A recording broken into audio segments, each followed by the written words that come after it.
incluye el nuevo pacto, que lo tenemos desde el versículo 17 en adelante, hasta el 29. Porción y lectura que Dios mediante vamos a leer el domingo, ¿vale? Porque vamos a participar también del pan y del vino el domingo, Dios mediante. Y arrancamos desde el versículo 30, donde el Señor Jesucristo anuncia de una forma tremenda que uno de sus discípulos le va a negar. Concretamente se refería al apóstol Pedro. Estamos en Mateo 26, versículo 30. Cuando hubieron cantado el himno, salieron al monte de los olivos. Entonces Jesús les dijo: todos vosotros os escandalizaréis de mí esta noche, porque escrito está: heriré al pastor y las ovejas del rebaño serán dispersas. Esa es una palabra profética que tenía que cumplirse, que si veis al pie de la página, en el versículo 31, vais a ver que se refiere a una profecía de Zacarías, capítulo 13, versículo 7. Quiero que un hermano, uno cualquiera, busque ese versículo. Cuando yo le pida que lo lea, por favor, que me lo lean. Zacarías, capítulo 13, versículo 7. Sigo leyendo. Pero después que haya resucitado, iré delante de vosotros a Galilea. Estoy en el versículo 33. Respondiendo Pedro le dijo: aunque todos se escandalicen de ti. ¿Qué dijo Pedro? ¿Qué dijo Pedro? Yo nunca me escandalizaré de ti.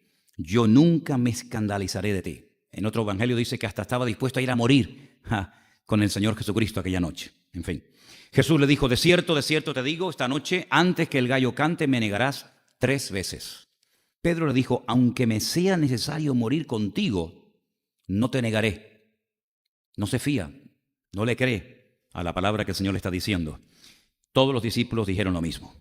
Ahora nos vamos a un pasaje muy interesante que también quiero que leamos en esta tarde, y es cuando Jesús se retira al huerto de Getsemaní, que está en el Monte de los Olivos, como ustedes bien saben, y vamos a leer lo que allí pasó, porque es muy importante. Versículo 36.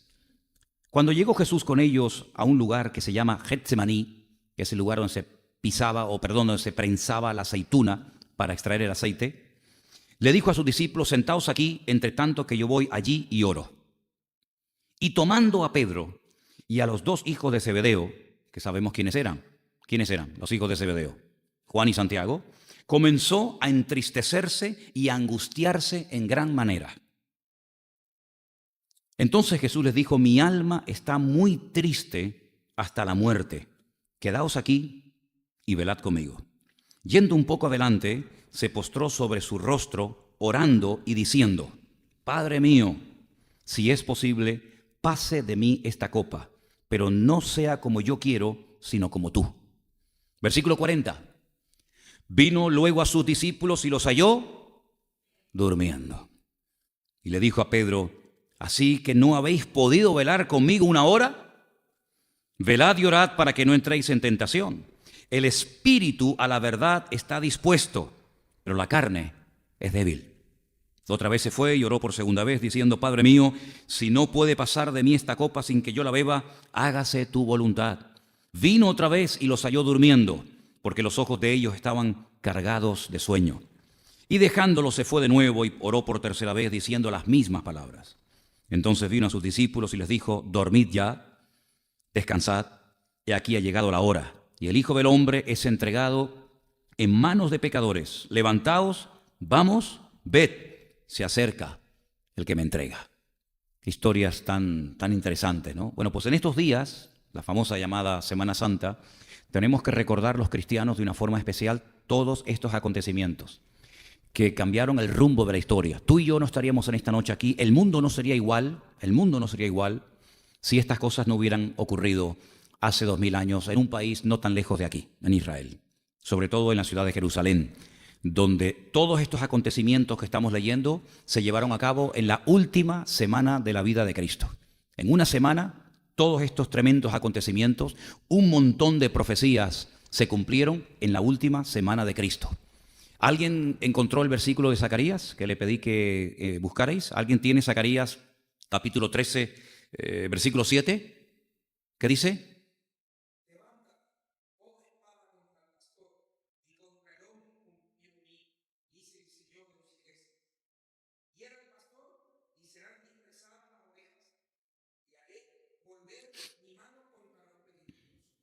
Ese versículo, el Señor Jesucristo se lo cita a los discípulos para recordarles que todo lo que está ocurriendo no es producto de la casualidad, sino que son profecías tras profecías que se están cumpliendo.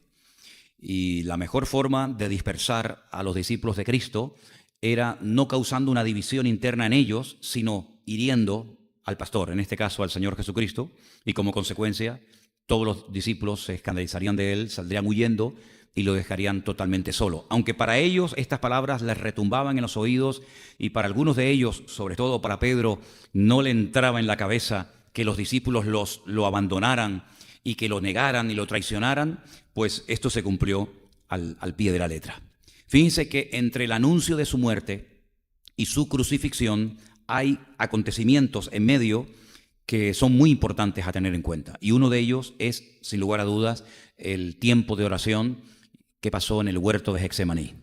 Es un lugar en el que el Señor Jesucristo derramó su alma delante del Padre, es un lugar donde Él fue quebrantado y es un lugar donde Él decide renunciar a su voluntad, aceptar la voluntad del Padre y decir, bueno, voy a la cruz porque esta es la voluntad de mi Padre para mí.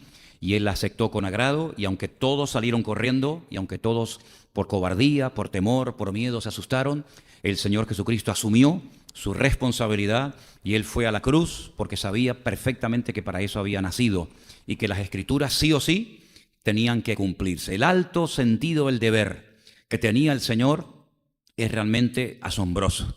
Con tal de que se cumpliera la Escritura, Él era capaz de morir. Él era capaz de recibir todo tipo de humillaciones. Si así se cumplía la palabra, bienvenidas sean las humillaciones, bienvenida sea la traición, bienvenida sea la negación de Pedro, etcétera, etcétera. Es decir, por encima de sus emociones, por encima de sus sentimientos o de su propia voluntad, en el corazón de Cristo estaba el deseo de que la voluntad del Padre se cumpliera. Y en el caso de Él, la voluntad de Dios era muy dura. En el caso de Él, la voluntad del Padre era la muerte, el sufrimiento, la humillación, la vejación, el abandono, el menosprecio. Pero Él estaba dispuesto. Él estaba dispuesto a sufrir todo lo necesario con tal de agradar a su Padre y con tal de que las Sagradas Escrituras se cumplieran. ¿Qué ejemplo, no, hermanos?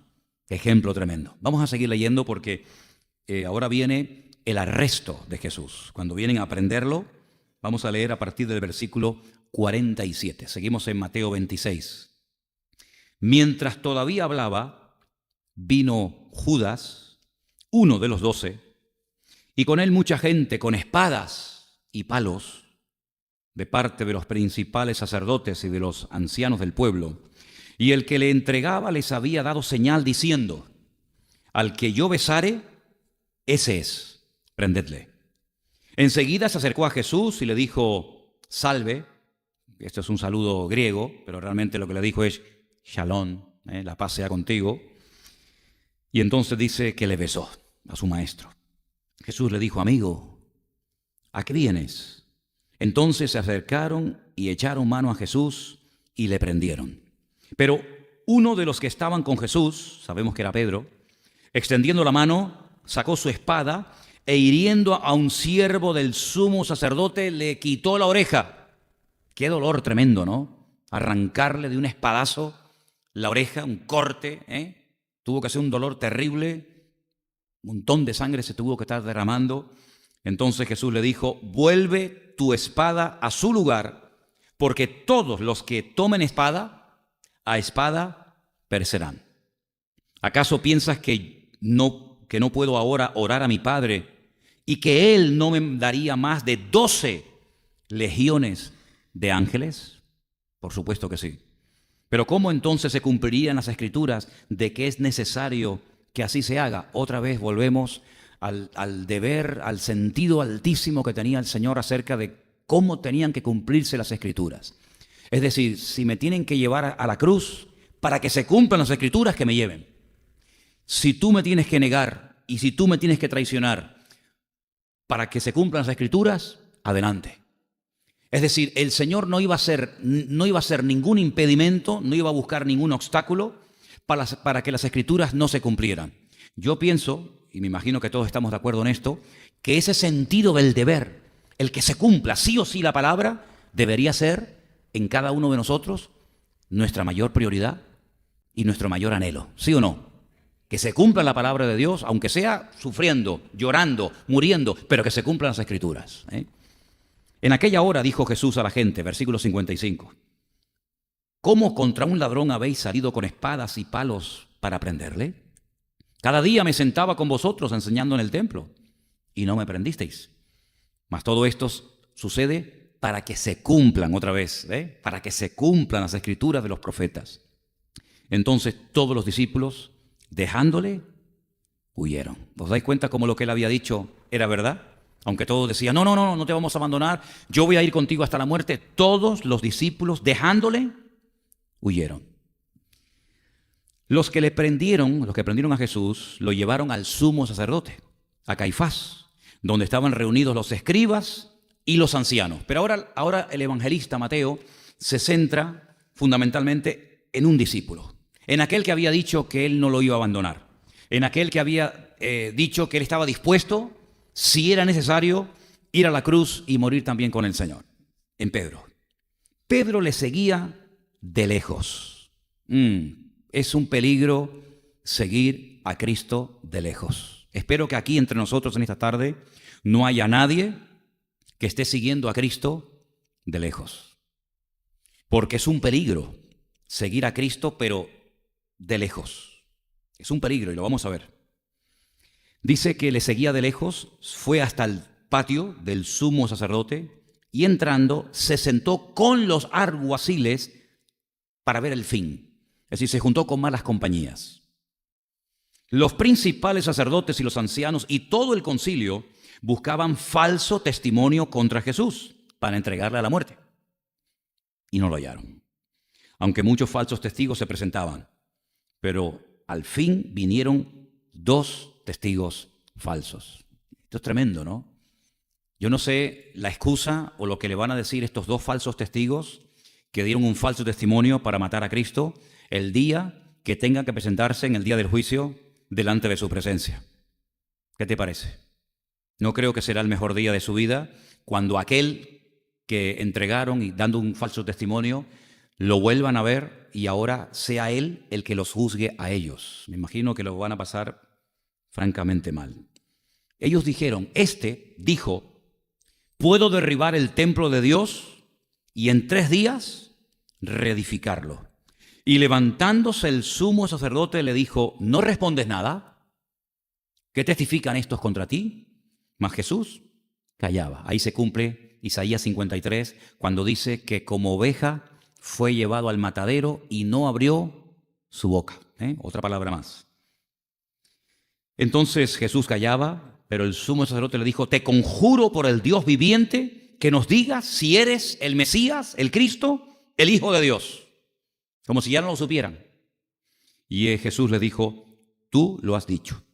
Y además os digo que desde ahora veréis al Hijo del Hombre sentado a la diestra del poder de Dios y viniendo en las nubes del cielo. Aquí está profetizando su segunda venida. ¿Os dais cuenta? Aquí está profetizando que Él volverá en las nubes y que verán su gloria viniendo desde el cielo. Entonces el sumo sacerdote rasgó sus vestiduras como si algo grave hubiera dicho el Señor y dijo, ha blasfemado. ¿Qué más necesidad tenemos de testigos? He aquí, ahora mismo habéis oído su blasfemia. ¿Qué os parece? Pregunta. Respondieron y dijeron, es reo de muerte. Qué juicio más rápido, ¿no? Ya está finiquitado. Es digno de muerte. Entonces le escupieron en el rostro. Tremendo, Le dieron de puñetazos y otros le abofeteaban. Este versículo 67 de este capítulo de Mateo es terrible, Cuando estos que le escupieron, que le dieron de puñetazos y le dieron de bofetadas, se tengan que presentar y que se van a presentar delante de la presencia del juez justo de toda la tierra y Jesús le diga, tú escupiste en la cara a mi hijo y tú le abofeteaste y tú será algo tremendo. Y decían, profetízanos, Cristo, profetízanos. ¿Quién fue el que te golpeó? Encima, con burlas y con mofa, ¿no? Qué tremendo, Qué tremendo. Vamos a pasar ahora al pasaje donde Pedro niega al Señor. ¿Siguen ahí? ¿Siguen ahí? ¿No se ha quedado nadie dormido? Estamos leyendo las Sagradas Escrituras. Estamos viendo lo que aconteció en la última semana de Cristo, que es muy importante y necesario leerlo. Pedro estaba sentado fuera en el patio, se le acercó una criada, una chica, y dijo: tú también estabas con Jesús el Galileo. Lo reconoció, mas él negó delante de todo diciendo: no sé lo que dices. Este era el que había dicho hace unos minutos en el huerto de Getsemaní: aunque todos estos se escandalicen de ti y te abandonen, tú cuenta conmigo que yo voy contigo hasta la muerte, si hace falta. Míralo ahora, míralo. Por la boca muerde el pez. No sé qué dices.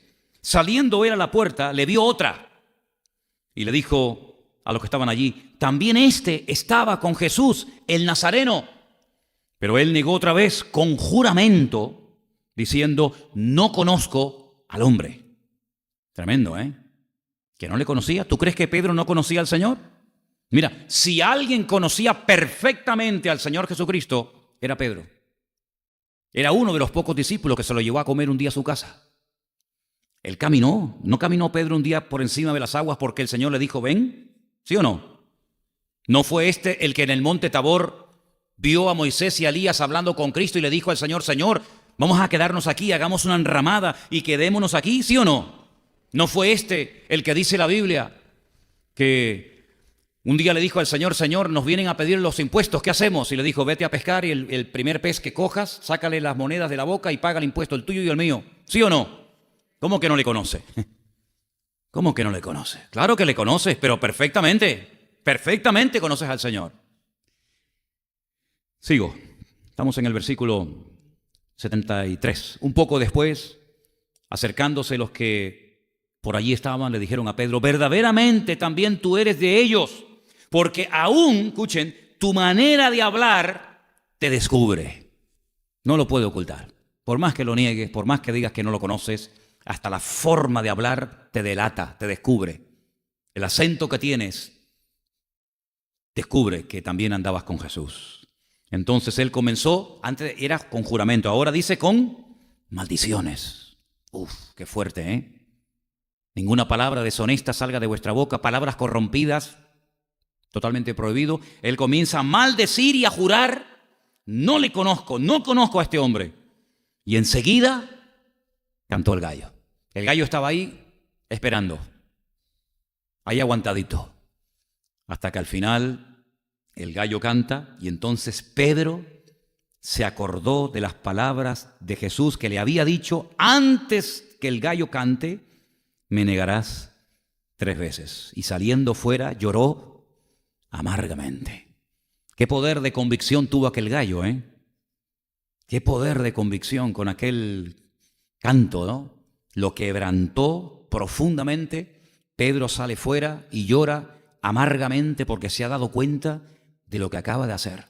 Se acaba de dar cuenta de que ha maldecido, de que ha jurado que no conoce al Maestro, que no conoce al Señor, y ahora ese peso de culpabilidad, esa culpabilidad en su alma, en su conciencia, en su corazón, lo está triturando y el hombre sale llorando amargamente. En otro evangelio, no en el de Mateo, en otro evangelio dice que esta última vez, cuando Pedro niega al Señor, se cruzan las miradas, no sé si lo habéis visto, se cruzan las miradas, dice que Jesús se le quedó mirando, no le dijo nada, pero con la mirada se lo dijo todo, y dice que cuando el Señor se le queda mirando, dice que le entra esa congoja, le entra ese dolor tan profundo en su alma y sale fuera y se pone a llorar. Qué tremendo, ¿no? Qué triste, ¿no? Qué triste. Ese día malo llegó para la vida de Pedro y se cumplió la palabra. Antes de que el gallo cante, me negarás 3 veces. Ahora ya no estamos en Getsemaní. Ahora ya no estamos en la casa del sumo sacerdote, ahora nos trasladamos. Claro, todo esto parece que se lleva a cabo en el mismo sitio, pero los que habéis viajado conmigo a Israel sabéis las distancias, ¿verdad? Sabéis que el huerto de Getsemaní está en un sitio, que hay una distancia considerable desde el huerto de Getsemaní hasta la casa del sumo sacerdote Caifás. De ahí lo meten dentro de la ciudad donde vivía el gobernador, no podía ser de otra manera, en un castillo, una fortaleza que se conocía con el nombre de la fortaleza de la Antonia, donde vivía el gobernador Poncio Pilato, la autoridad representativa del Imperio Romano. Ahora lo llevan de un lugar a otro, ya han pasado horas, Jesús sin dormir, siendo humillado, siendo maltratado, abandonado por sus discípulos, etc. Y ahora nos encontramos en la casa de la autoridad gubernativa. Nos encontramos ahora en la casa, en el palacio de Poncio Pilato. Vamos a ver qué pasa. Vamos al capítulo 27 de Mateo. Venida la mañana, ya está amaneciendo. Es decir, en toda la noche el maestro ha descansado.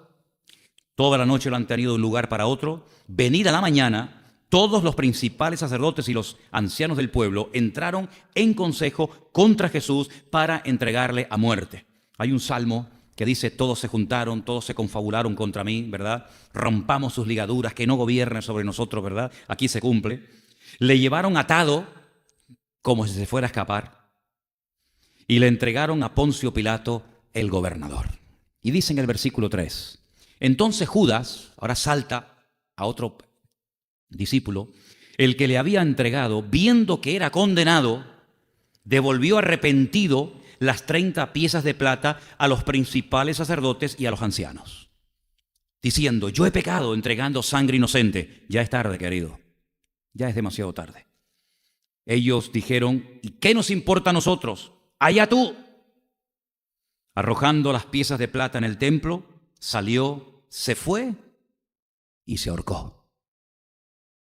Otro versículo tremendamente triste de la Biblia. Un hombre que vio milagros, que tuvo la dicha y el privilegio de oír, de vivir, de caminar durante años con el Señor Jesucristo, y mira cómo termina, suicidándose, quitándose la vida. Es uno de los pocos casos en la Biblia de gente que se quita la vida. Otro fue, todos saben ustedes, Saúl. Ahora vemos aquí a Judas ahorcándose. Creo que es en el libro de los Hechos donde dice que se ahorcó, la rama se partió, se cayó al suelo, sus entrañas se desparramaron por el suelo. Sí, fue algo terrible. La muerte de este hombre fue algo tremendamente triste, porque no tenía por qué haber terminado así, pero las consecuencias del pecado, las consecuencias del amor al dinero, que fue lo que motivó a Judas, porque por dinero entregó a Cristo, después se da cuenta de que ha hecho una abominación, pero ya es demasiado tarde. Los principales sacerdotes tomaron las piezas de plata y dijeron, no es lícito echarlas en el tesoro de las ofrendas. No es lícito coger este dinero y ponerlo otra vez en las ofrendas del templo, pero sí es lícito dárselo a este personaje para que entregue al Señor. ¿Te das cuenta? Cómo tienen diferentes varas de medir, cómo son muy escrupulosos para unas cosas y para otros no tienen ningún tipo de reparos. No es lícito coger el dinero, volver a depositarlo de donde lo hemos cogido, de los tesoros del templo. Entonces dice que, porque esto es precio de sangre, después de consultar, compraron con ellas el campo del alfarero para sepultura de los extranjeros.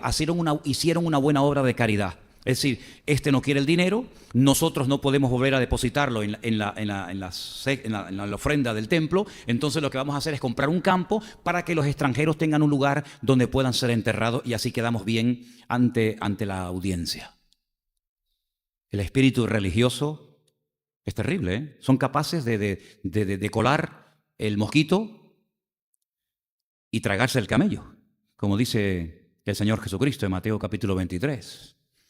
Así se cumplió, versículo 8, por lo cual aquel campo se llama hasta hoy campo de sangre. Que por cierto, los que hemos estado allí hemos visto dónde está este lugar, no crece ni la hierba. Está seco, pero no crece nada en aquel lugar, ¿eh? Así se cumplió lo dicho por el profeta Jeremías cuando dijo, tomaron las 30 piezas de plata, precio del apreciado, según precio puesto por los hijos de Israel, y las dieron para el campo del alfarero, como me ordenó el Señor. Es decir, que hasta eso estaba escrito. Podían haberle dado 25, 45, 30, 28, 19. No, justo 30 piezas de plata. Lo que había profetizado Jeremías cientos de años antes del nacimiento de Cristo. Ese fue el precio que le dieron a Judas por traicionar, por vender a Cristo. Y otra vez se cumple otra palabra profética, en este caso del libro de Jeremías. ¿Os dais cuenta? Aún no ha ido a la cruz. Aún no lo han crucificado, ¿y cuántas profecías se han ido cumpliendo por el camino? ¿Os dais cuenta? Es increíble. Se calcula que se cumplieron más profecías en la vida de Cristo en la última semana que en toda su vida. Y es que las palabras que el Señor profetizó, sí o sí, se van a cumplir, no solamente en su primera venida, sino en su segunda venida y en todos y en cada uno de sus hijos. Amén, hermanos. Seguimos. Versículo 11. Jesús, pues, estaba en pie delante del gobernador, y éste le preguntó diciendo: ¿eres tú el rey de los judíos? Y Jesús le dijo: tú lo dices. Siendo acusado por los principales sacerdotes y por los ancianos, nada respondió. Pilato entonces le dijo: ¿no oyes cuántas cosas testifican contra ti? Pero Jesús no le respondió ni una palabra, de tal manera que el gobernador se maravillaba mucho. Pasamos al versículo 15. Ahora bien, en el día de la fiesta, acostumbraba el gobernador soltar al pueblo un preso, el que quisieran. Y tenían entonces un preso famoso llamado Barrabás.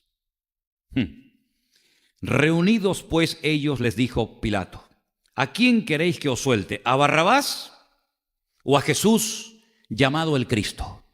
Lo normal hubiera sido decir: suelta a Cristo, suelta al Señor.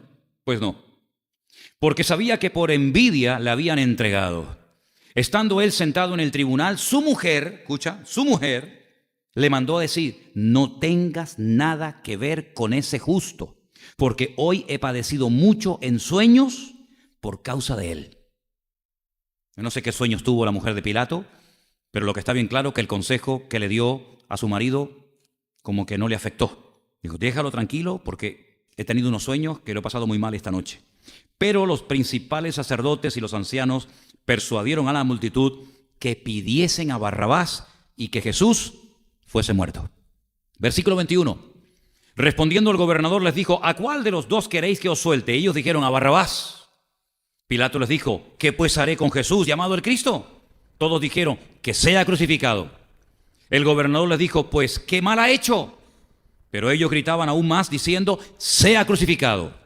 Viendo Pilato que nada adelantaba, sino que se hacía más alboroto, tomó agua y se lavó las manos delante del pueblo, diciendo: inocente soy yo de la sangre de este justo, allá vosotros. Pues si está haciendo funciones de juez y usted considera que este hombre es justo, lavándote las manos, no solucionas el problema. Si es justo y tú tienes la autoridad para soltarle, ¿por qué no le declaras inocente y lo sueltas? Es interesante, ¿verdad? Es como una contradicción. Tú eres el juez, reconoces que es justo, que no es culpable, pero no lo sueltas. Es que todo estaba escrito, hermanos, todo estaba escrito. Entonces, versículo 25 dice: respondiendo a todo el pueblo, dijo: su sangre sea, y ahí viene lo tremendo, sobre nosotros y sobre nuestros hijos. Marcaron su destino ese día. Ese día dijeron: nos da igual si es justo, si es inocente, si es bueno, si es un criminal, nos da exactamente igual. Crucifícalo y nosotros y nuestros hijos nos hacemos cargo del veredicto que vas a dar. Y ahí marcaron su destino. Este pueblo en ese momento marcó su destino y lo sabemos perfectamente. Y aunque Dios es un Dios de misericordia y es galardonador de todos los que le buscan, y todo el que invocare el nombre del Señor será salvo, lo que está bien claro es que ellos fueron partícipes junto con Pilato en ese momento de que las escrituras evidentemente se cumplieran, pero no cabe la menor duda de que lo que dijeron fue muy fuerte, tanto para ellos como para su descendencia, sobre nosotros y sobre nuestros hijos, que caiga su sangre. Entonces le soltó a Barrabás, verso 26, habiendo azotado a Jesús, le entregó para ser crucificado.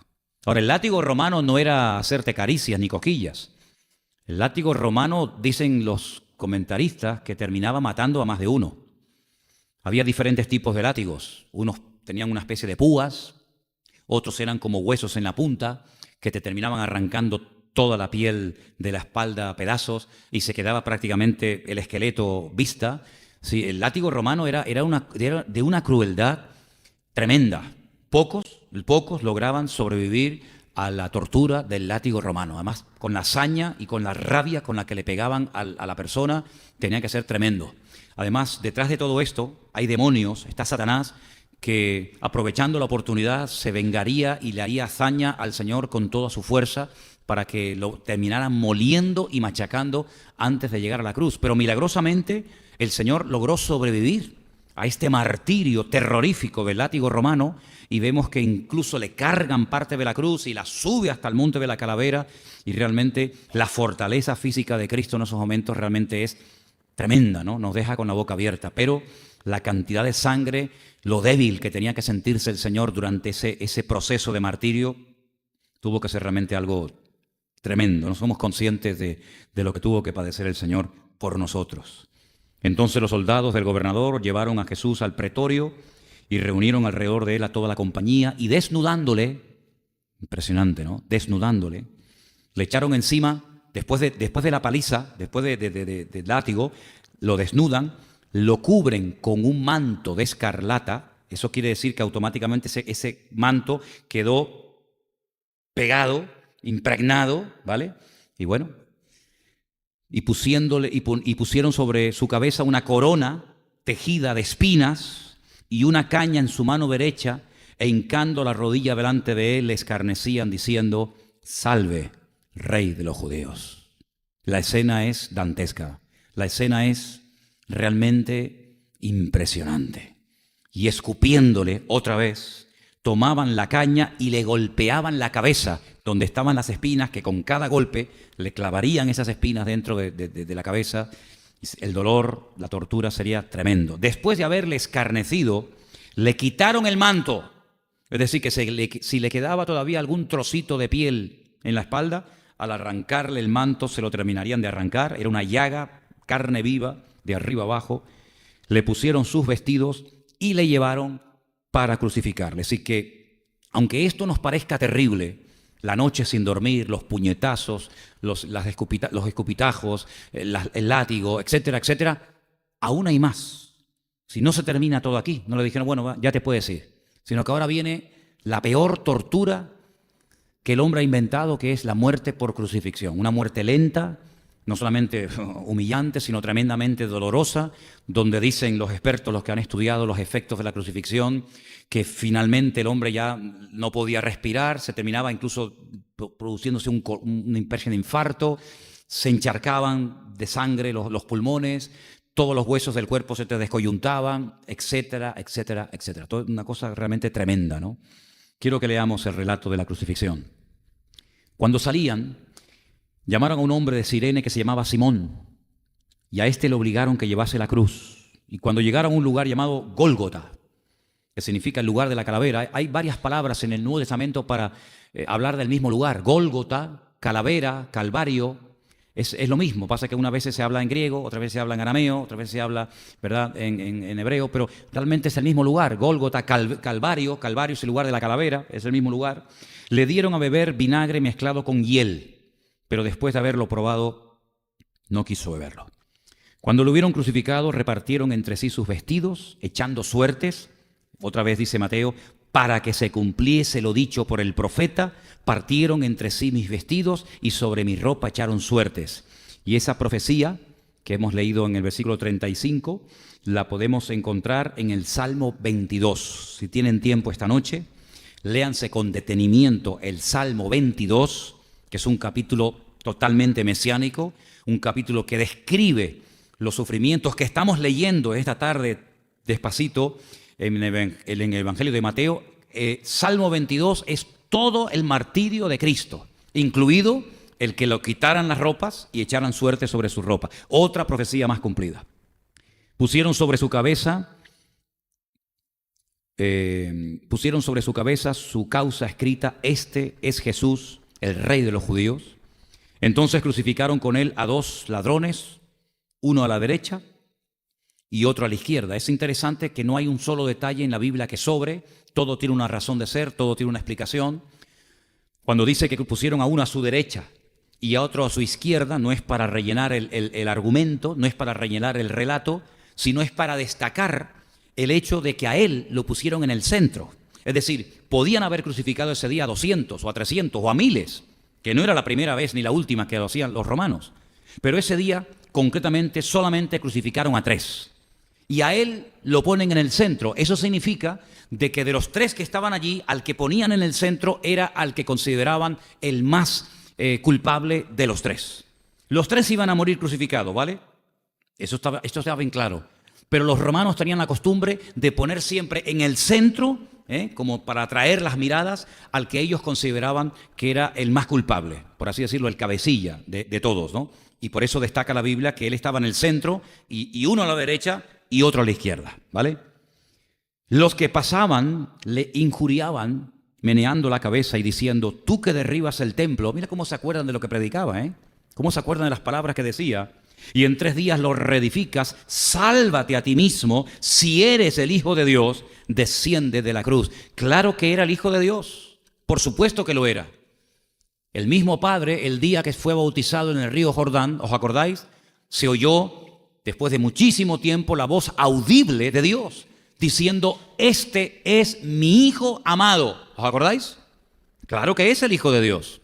Aunque ustedes lo pongan en duda, el Padre ha dado testimonio, ha avalado, ha confirmado de que este no es un impostor, no es uno más, sino este es mi Hijo amado en el cual tengo toda complacencia, y termina y añade y dice: a él oíd. Prestar atención, cosa que no hicieron. De esta manera, también los principales sacerdotes, escarneciéndole, los escribas y los fariseos y los ancianos decían: a otro salvó, sálvese a sí mismo. A otro salvó, a sí mismo no se puede salvar. Si es el Rey de Israel, descienda ahora de la cruz y creeremos en él. Falso. Yo creo que si Jesús hubiera bajado de la cruz en ese momento, tampoco hubiesen creído. Porque después le vieron resucitado, que es más grande todavía que descender de la cruz, y tampoco quisieron creer en él. Por lo tanto, eso de que si bajas de la cruz vamos a creer en ti, el que no quiere cambiar, ni viendo milagros va a cambiar. El que no quiere verdaderamente hacer la voluntad de Dios, ni viendo a Dios en persona, se va a convertir. Y aquí tenemos un ejemplo más. Sigo leyendo, ya estamos terminando, versículo 43. Confió en Dios, líbrele ahora si le quiere, porque ha dicho: soy hijo de Dios. Lo mismo le injuriaban también los ladrones que estaban crucificados con él. O sea, allí no había nadie que le apoyara. Los ladrones por un lado, los romanos por otro lado, los sumos sacerdotes, el populacho. Aquello era un acto realmente bochornoso, un escarnio público terrible. Y desde la hora 6ª hubo tinieblas sobre toda la tierra hasta la hora 9ª. Más o menos se calcula que al Señor Jesucristo lo crucificaron como a las 7 de la mañana. Y se calcula que más o menos como a las 3 de la tarde el Señor murió. Ya son unas cuantas horas, martirio terrible, estar allí colgado. Cerca de la hora 9ª, Jesús clamó a gran voz diciendo: Elí, Elí, lama sabactani. Eso no es hebreo, eso es arameo. Elí, Elí, lama sabactani, que significa: Dios mío, ¿por qué me has desamparado? Otro versículo del libro de los Salmos. Algunos de los que estaban allí decían al oírlo: a Elías llama a este. Y al instante, corriendo uno de ellos, tomó una esponja y la empapó en vinagre, y poniéndola en una caña le dio a beber. Pero los otros decían: deja, veamos si viene Elías a librarle. Mas Jesús, habiendo otra vez clamado a gran voz, entregó el Espíritu. Y he aquí el velo del templo se rasgó en 2, de arriba a abajo. Y la tierra tembló, y las rocas se partieron, y se abrieron los sepulcros, y muchos cuerpos de santos que habían dormido se levantaron. Y saliendo de los sepulcros después de la resurrección de él, vinieron a la santa ciudad y aparecieron a muchos. El centurión y los que estaban con él guardando a Jesús, visto el terremoto y las cosas que habían sido hechas, temieron en gran manera y dijeron: verdaderamente este era el Hijo de Dios. Estaban allí muchas mujeres mirando de lejos, las cuales le habían seguido a Jesús desde Galilea, sirviéndole, entre las cuales estaba María Magdalena, María, la madre de Jacob y de José, y la madre de los hijos de Zebedeo. Cuando llegó la noche, vino un hombre rico de Arimatea llamado José, que también había sido discípulo de Jesús, y este fue a Pilato y le pidió el cuerpo de Jesús. Entonces Pilato mandó que le diesen el cuerpo, y tomando José el cuerpo, lo envolvió en una sábana limpia, lo puso en un sepulcro nuevo que había labrado en la peña, y después de hacer rodar una gran piedra a la entrada del sepulcro, se fue. y estaban allí María Magdalena y la otra María sentadas delante del sepulcro. Y vamos a parar aquí porque el final del relato no es este. Esto continuará. ¿Cuántos dicen amén? No termina la historia aquí. ¿Se imaginan, hermanos? ¿Se imaginan por un instante que la historia, que el Evangelio de Mateo o el de Marcos o el de Lucas o el de Juan terminaran contándonos cómo murió Jesús? ¿Cómo se sentirían ustedes? ¿No nos quedaría un mal sabor diciendo qué pena, ¿no? Con lo bueno que fue, con los milagros que hizo, con lo bien que predicaba, con las enseñanzas maravillosas que nos dio. ¿Por qué tuvo que terminar así Jesús? Entonces imagínense que la historia terminara así. Hoy hemos comenzado un culto, hemos cantado unas cuantas canciones. Si la historia terminara así, como yo la he terminado esta tarde, aunque no terminó así, ¿a quién le cantamos en esta tarde? ¿A quién le cantamos? ¿Quién oyó esa oración? Él no, porque si murió y al poner esa piedra enorme en la puerta del sepulcro, allí se quedó y allí fue comido por los gusanos como todos los seres humanos y allí se descompuso su cuerpo y allí se convirtió aquello en polvo y ceniza como todo ser humano. ¿A quién le hemos cantado nosotros en esta noche? Cuando nosotros oramos como hay que orar y terminamos siempre como hay que terminar siempre las oraciones, no hay en puntos suspensivos, sino que la oración, si quieres que sea eficaz y que llegue a la presencia del Padre y que sea oída y respondida, hay que firmarla, hay que presentarla, no en tu nombre, sino en el nombre de Cristo. Amén. Si está muerto, ¿qué poder tiene esa oración? ¿Qué poder tiene ese nombre? Cuando oramos por un niño enfermo o por una hermana que está pasando un problema de la índole que sea, o tú tienes una necesidad en tu vida, económica, espiritual, física o como sea, si oramos en el nombre de Él, en el nombre de Cristo, y la historia termina con su muerte, ¿para qué oramos? Pablo escribe un capítulo extraordinario en una de sus cartas, concretamente el capítulo 15 de Primera de Corintios. El capítulo 15 de Primera de Corintios trata acerca de la resurrección de Cristo. Y él emplea el argumento, si Cristo no resucitó, una de las cosas que dice es que nuestra fe es vana. Es decir, no sirve para nada. ¿En quién está poniendo usted su fe? ¿En un muerto? ¿Y los muertos qué son? Muertos. No tienen poder, según la Escritura, ni para hacernos favores, ni para hacernos beneficios, ni milagros, pero tampoco para perjudicarnos, como algunos creen. No tenemos que buscar entre muertos, por muy buenos que hayan sido en el pasado, las respuestas a nuestras oraciones, las respuestas a nuestras preguntas, porque los muertos, muertos están. ¿Cuántos dicen amén? Entonces, si vana es nuestra fe, quiere decir que si nosotros creemos que nuestros pecados fueron perdonados por la sangre de Cristo, si Él no resucitó, nuestros pecados no han sido perdonados, porque un muerto no puede perdonar los pecados de un vivo. Es decir, si Cristo no resucitó y nuestra fe resulta ser inútil o vana, si nuestros pecados no han sido perdonados, todos los cristianos que han muerto a lo largo de la historia en estos últimos 2000 años murieron por una causa equivocada. Tampoco sus pecados fueron perdonados. Y algo más, si Cristo no resucitó, los cristianos de todas las naciones de la tierra que estamos esperando su segunda venida, si Él murió, hermanos, no sigamos esperando, porque no volverá, porque murió. ¿Se dan cuenta la tragedia que hubiera sido si Cristo hubiera muerto simplemente en la cruz? Tanto martirio, tanto sufrimiento, los latigazos, las bofetadas, las humillaciones, la crucifixión, la corona de espina, etcétera, etcétera, etcétera. ¿Para qué sirvió? Para morir como un mártir, para morir como una buena persona, pero una buena persona a ti no te puede cambiar la vida. Y además, si está muerto, menos todavía. Entonces, hermanos, si Cristo está muerto, ¿qué sentido tiene el haber abierto este local para predicar de Él, para hablar de Él?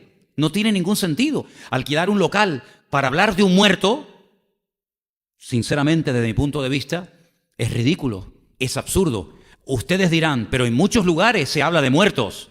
Lamentablemente, en muchos lugares se habla de muertos, creyendo que pueden hacer bien, creyendo que pueden interceder por nosotros delante de Dios Padre. Pero falso, porque la Biblia dice que hay un solo mediador entre Dios y los hombres, y se llama Jesucristo. Pero ojo, Es mediador porque no solamente murió, porque si murió, ¿cómo va a ser mediador si está muerto? Pero si es mediador y seguirá siendo mediador, intercesor a la diestra de Dios Padre, es porque la muerte no acabó con él. ¿Cuántos dicen amén? Y el motivo por el que somos cristianos, seguidores de Cristo, es porque el domingo vamos a recordar de una forma especial que nuestro Señor Jesucristo resucitó al tercer día y está vivo por los siglos de los siglos. Amén. Dele un fuerte aplauso a Él en esta tarde y dígale: gloria a Dios, gloria a Dios. Cristo está vivo, Cristo está vivo. Amén. Gloria a Dios, gloria a Dios. Cuando nosotros lo entendimos, cuando nos llegó este mensaje y lo entendimos, dijimos: se acabó ya ir detrás de muñecos. Se acabó. Se acabó ir detrás de santos y de vírgenes. ¿Para qué?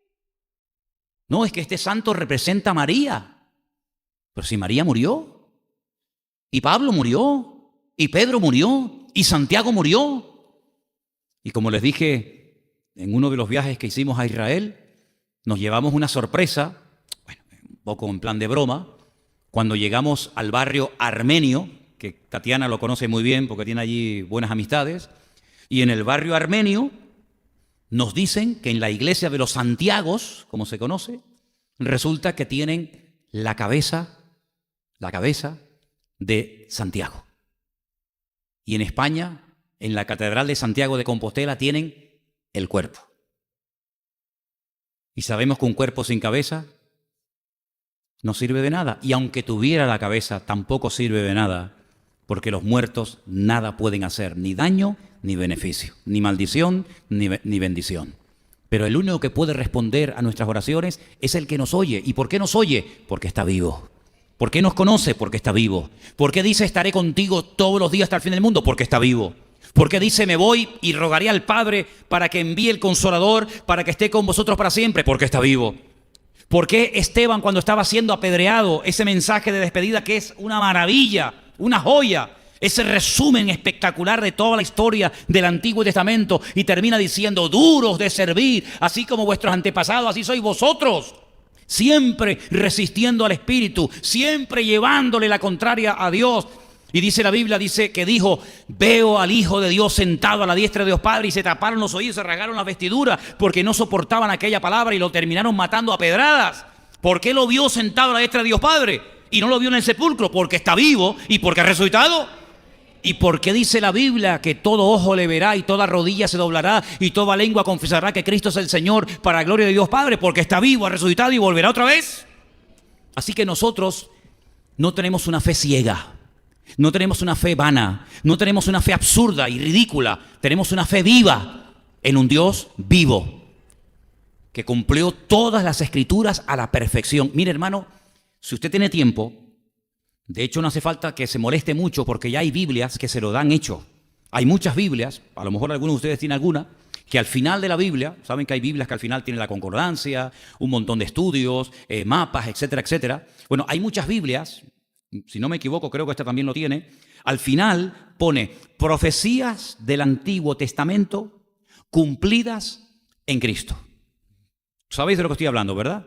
Que si repartirían sus vestiduras, que si Pedro le negaría, que si moriría crucificado. Bueno, hay una lista enorme, enorme de montones de versículos en los Salmos, en los profetas, etcétera, etcétera, de profecías que se escribieron, que se lanzaron y que ahí quedaron y que pasaron en algunos casos cientos de años, por no decir más. Y cuando viene el Señor Jesucristo, las cumple todas al pie de la letra. Ahora, puede ser que alguien diga: bueno, y no puede ser, hermano, por un cálculo de probabilidades, que una persona, naciera en Belén de Judea, como decía una de las profecías que tenía que nacer el Mesías, que no solamente nació Jesús en Belén de Judea, miles de personas habrían nacido en ese pueblo a lo largo de la historia, y casualmente nació en Belén de Judea. Casualmente su familia pertenecía a la famosa tribu de Judá, ¿vale? Y digamos que se aprendió de memoria todas las profecías que tenían que cumplirse en el Mesías para demostrar su autenticidad, ¿vale? Y empieza cumpliendo esta, y cumpliendo la otra, y cumpliendo por aquí, y cumpliendo por allá. más de 150 profecías, si no me equivoco, acerca de su persona.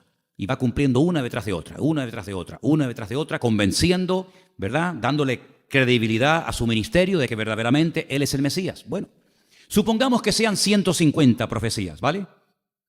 Profecía arriba, profecía abajo. Supongamos que cumpliera 149.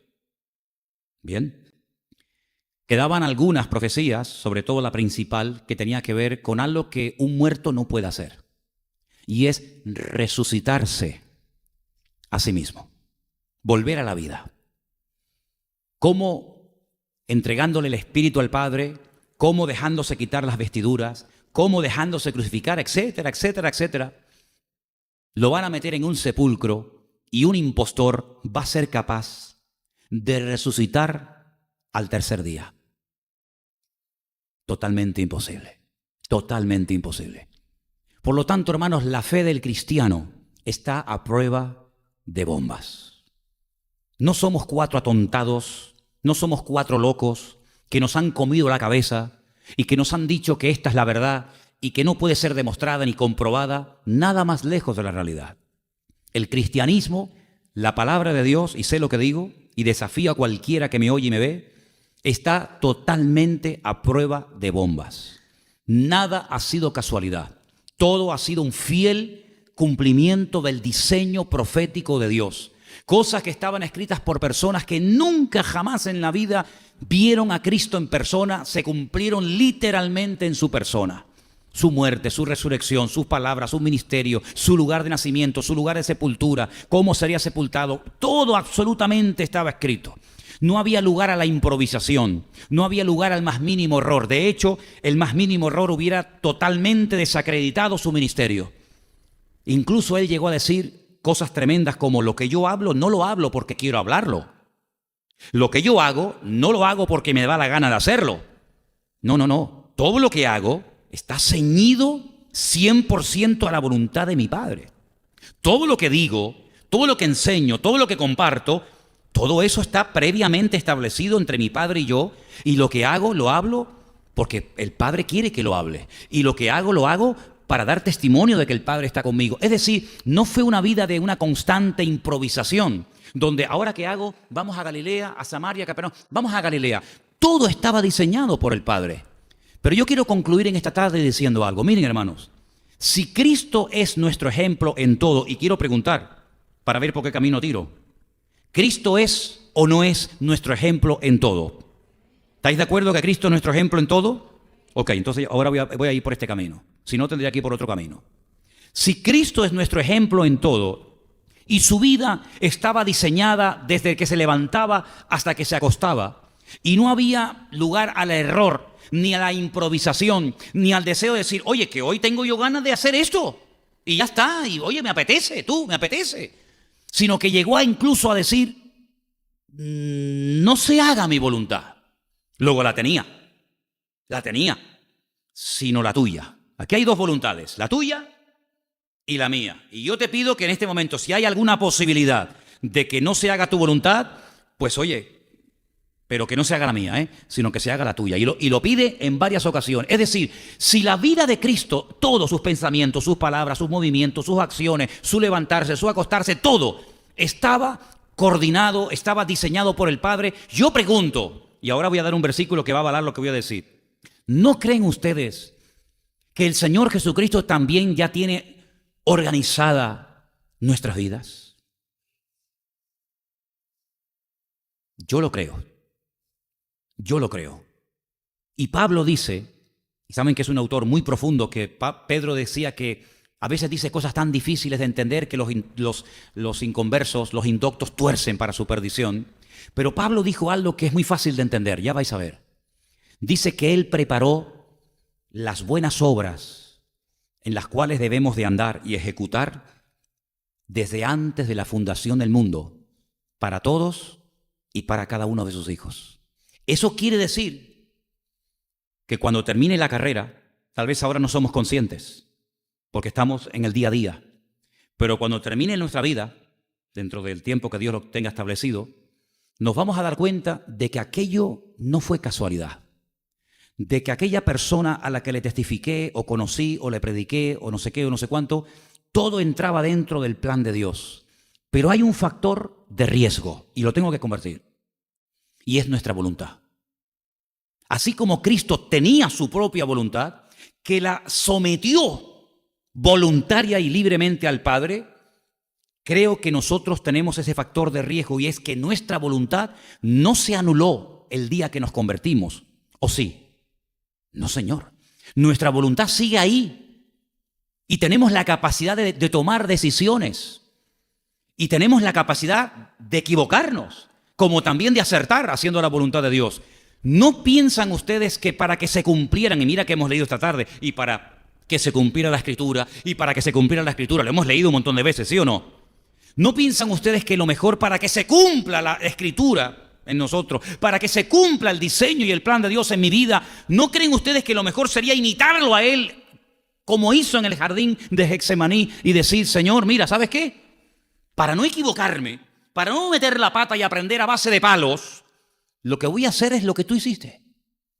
No se haga mi voluntad, sino la tuya. Y si eso lo oramos cada día y desde la más profunda sinceridad y convicción, cada vez nos vamos a equivocar menos.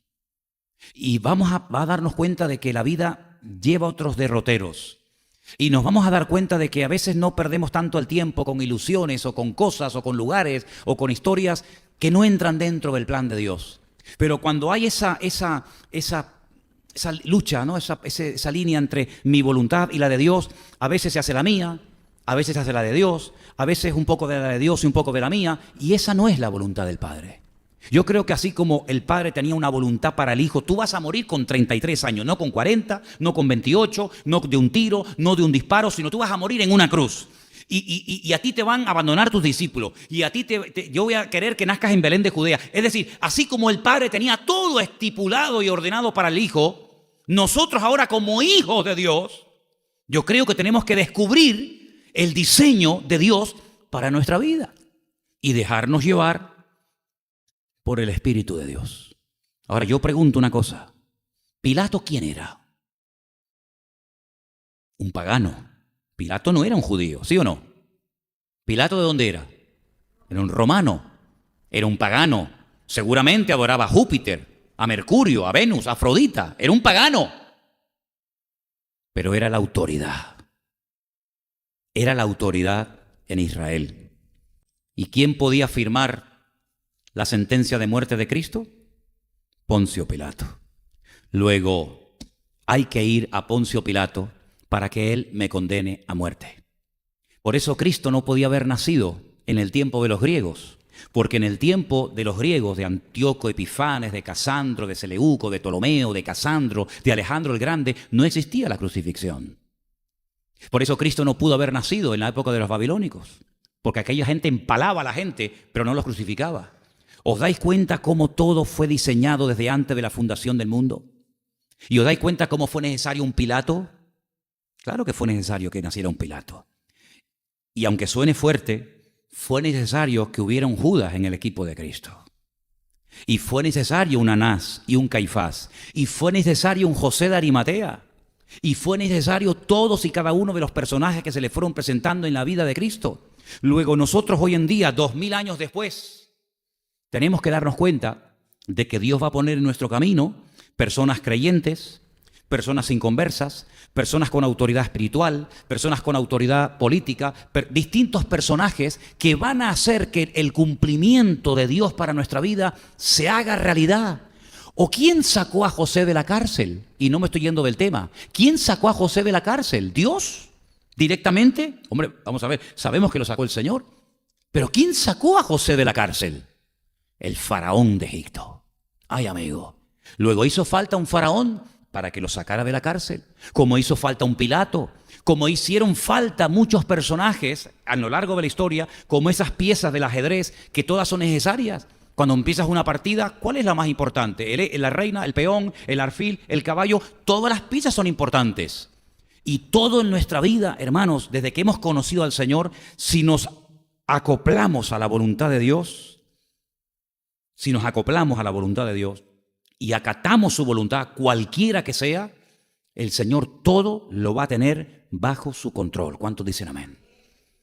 No me deja de sorprender esas naves espaciales que están a miles de kilómetros del planeta Tierra, que necesitan suministros, comida, herramientas, etcétera, y lanzan desde la Tierra un pequeño cohete que se va desarmando por el camino, sale de la órbita terrestre y mira que el universo es inmenso, algo descomunal. Algunos dicen que infinito, y algo tan minúsculo como la cabeza de un alfiler en el universo y algo tan pequeño como un cohete mandado por el ser humano desde la Tierra, tienen que encontrarse en el punto exacto, ni un metro más allá, ni un metro más allá, más acá, sino en el punto exacto para que se acoplen, y cuando se acoplan, se abren las compuertas y los que traen de la Tierra los suministros entran, le dan un abrazo, saludan, y agua, y comida, y alimento, y experimentos, y herramientas, y no sé qué, y no sé cuánto. Bueno, pues eso es lo que tenemos que hacer nosotros, pero no tanto acoplarnos los seres humanos que mandan ayuda al cielo, sino acoplarnos con el cielo, con nosotros. Y entonces vamos a poder ver la voluntad de Dios en nuestra vida. Y aunque todo esto suene a sangre, aunque todo esto es una tragedia, aunque todo esto suene a traición, aunque haya escupitajo, aunque haya humillaciones, aunque haya un hombre que lo están masacrando en la cruz como al Señor Jesucristo, aunque le quiten las vestiduras, aunque uno se mande a mudar, el otro lo traiciona, el otro lo vende y dice, Dios mío, pero esto es una película de terror, es que esto va de mal en peor, desde que lo cojan en el Getsemaní hasta que llega al día siguiente a la cruz del Calvario, es que aparentemente todo es una tragedia, no hay nada bonito, todo es sangre y muerte y puñetazos y humillaciones. Pero espérate. El profeta Isaías dice, verá el fruto de su aflicción y quedará satisfecho. Pero para quedar satisfecho y para ver la gloria, primero hay que pasar por la cruz. Sin cruz no hay gloria. La gloria es el resultado de haber cargado la cruz en obediencia y el sometimiento al Padre. Así que ahora en este mundo nos toca cargar la cruz, con gozo, no con queja, con gozo. Y en la otra vida nos toca recibir el galardón según lo que hayamos hecho, bueno o malo en esta vida. ¿Cuántos dicen amén? Cierra tus ojos ahí donde estás. Quiero que le des muchas gracias al Señor con tus propias palabras en esta tarde al Señor, porque todo lo que hemos leído no es una fábula, no es un cuento, es la historia real tal y como sucedió, tal y como pasaron los acontecimientos. Todo perfectamente diseñado, matemáticamente perfecto, para que tú y yo hoy pudiéramos decir, Padre, bendito sea tu nombre, Señor. Para que tú y yo podamos hoy tener el gozo de la salvación, para que tú y yo pudiéramos tener hoy vida eterna y perdón de nuestros pecados. Todo este calvario, todo este sufrimiento fue necesario. Por eso, Padre, gracias de todo corazón. No hay palabras en ningún lenguaje humano en la tierra para agradecerte todo lo que tú has hecho por nosotros, Señor. Y gracias porque vemos que tu palabra se cumplió hasta en el más mínimo detalle en la vida de tu amado Hijo Jesús. Y en esta tarde nosotros, Señor, queremos reconocer el gran e infinito amor de Dios. Gracias, Señor, porque todo ese esfuerzo y sacrificio no fue en vano. Y el próximo día de culto aquí en la iglesia celebraremos con gozo, alegría y júbilo que tú resucitaste de la muerte y vives por los siglos de los siglos. Aleluya. Gracias te damos por estas lecturas, por poder recordar en esta tarde tu triunfo, Señor, tu muerte, y queremos darte toda la gloria y toda la honra que tú mereces. Gracias te damos por formar parte de esta hermosa familia, la familia de Dios. Te damos gracias por todo en el nombre bendito de Jesús.